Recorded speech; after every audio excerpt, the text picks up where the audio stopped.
Why allowing any other act in vogue to get a precedence of this act, because people will use that thing. Disabled का issue रह जाएगा, बाकी issues में आपको रोका जाएगा. And finally, I would say, रोमकर साहब ने बोल दिया है, only as a matter of sentiment I am saying this. Identification list should be only for example. It should not be exhaustive. This has to be driven home very, very severely. Thank you.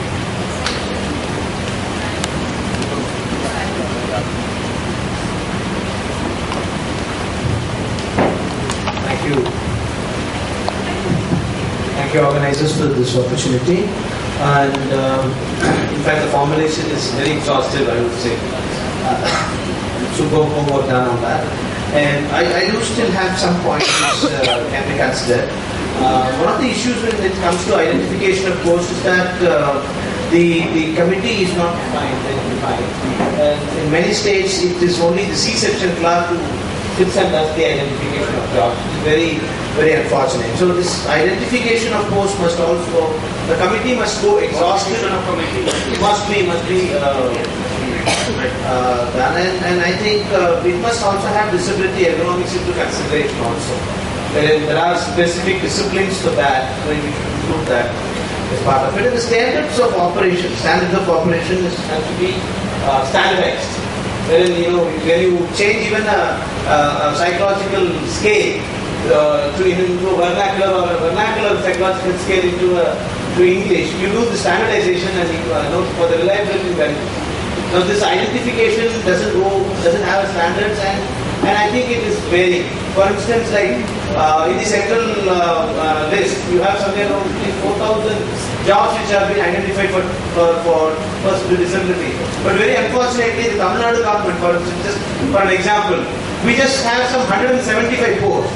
And after the Chennai High Court came into the scene and they wanted to do more identification, they identified somewhere around 113 posts.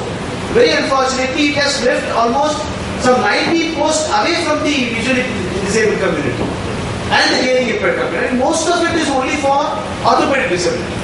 It is more unfortunate they did not take the other disabilities into confidence at all. So it's something, the disparity is extremely high. So I don't know what kind of a vested interest is there in that, but probably we will have to have a watch on it. And I really appreciate the formulation because it has a deep view on it.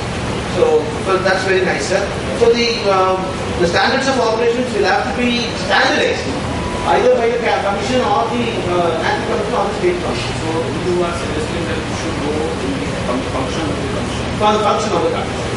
Yes. And appropriate assistive devices must be, and it's there in the formulation. But these assistive devices, and what do? Is for the sake of giving the promotion, they give promotion, but they don't allocate the job. This is extremely unfortunate, and it comes from the judiciary. Many times we have found, because the Tamil Nadu Public Service Commission had taken somewhere 120 disabled people through a special recruitment process, but they were sent away by the district courts because they were all posted with the district judiciary, and most of them were people with vision impairment. That's something which is very unfortunate because the judiciary did not understand, and they refused to give them the assistive devices. The disability is with the institution, but they send them back to the TNPS.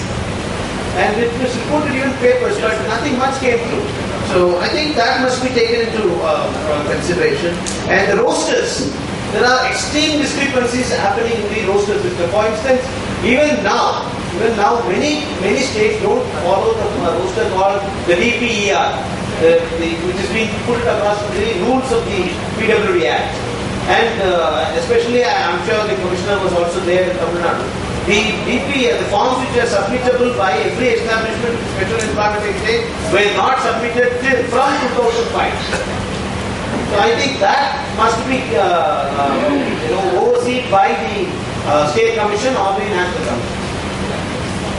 And one other point is that the promotions, again, I think you have touched upon, because the recent judgment from the Madras High Court by Honorable Justice Chandru also has upheld that the promotions is not possible for persons with disabilities because it's not a legal.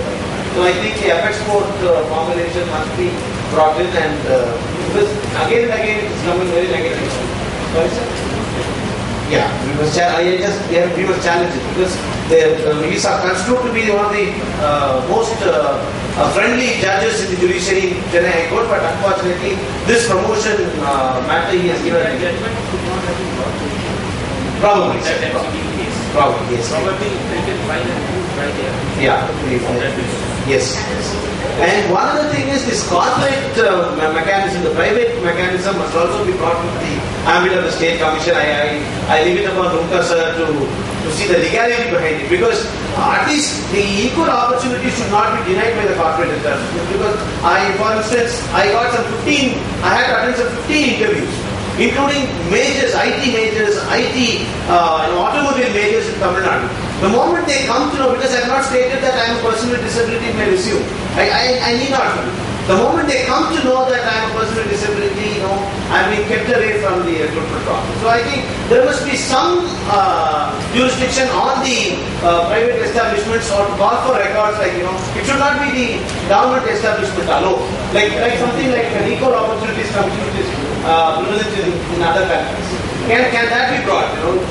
It's not a matter of reservation, but am I being denied the opportunity to be considered? That might become part of non-discrimination. I think corporate establishment also should be brought. So that's right. Thank you. मैं आपको अगर करना चाह रहा हूँ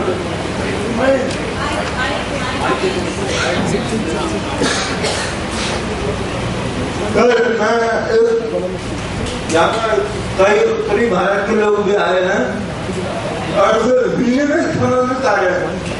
मेरे आगे problem नहीं है, मैं इंग्लिश भी समझता हूँ, पर जो उत्तरी भारत के लोग हैं